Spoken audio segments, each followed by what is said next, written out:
Whoa. Okay. Oh, I'm glad I got the case on there. Okay, so these are piece of keys. Pieces of the old keys, no problem. Yeah, these happen all the time for these kind of keys here. 4, 3. That is a 4. Let's run it. We got a hit. Let's go cut this key and program it, okay?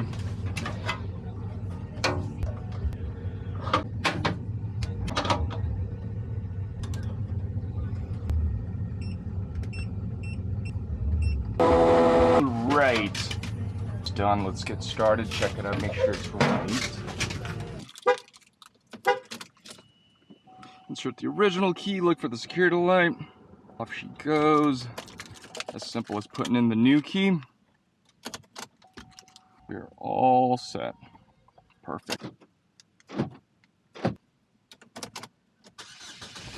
Perfect.